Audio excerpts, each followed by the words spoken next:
for isometrics. The use of the wall for isometrics is when you take your hips and drive them into the wall actively with the heels up.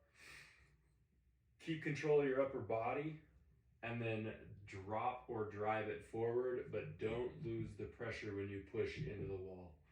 The more space behind the back of the knee, taller, the better. I just caution you of locking the knees out. You don't want to create false stability bone to bone, but you want to play on the edge of that and elongate by raising the heel and driving the hip up and into the wall.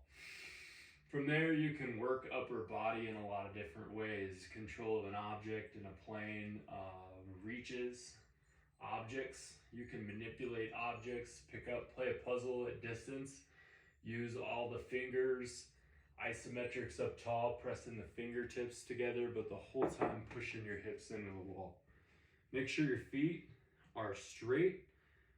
Your pressure is even and not overly dominated on one side or the other of the foot, but do make sure your strong side of the foot is engaged, the outsides of the feet, because that's what lets the heel rise and the hips drive up the wall and keep the ankle decompressed. From there, the knees pointing straight, you can rotate them in. That happens at the hip or out. Alternate there and hold the pressure into the wall. And you feel the benefit of an isometric when you hold and you get a response that is elastic. Try to let that rise the whole body. Reach from above, hold that pressure into the wall.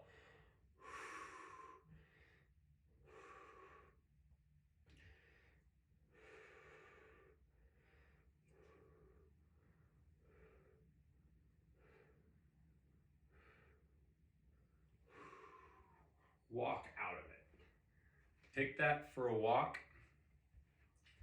or load it a different way.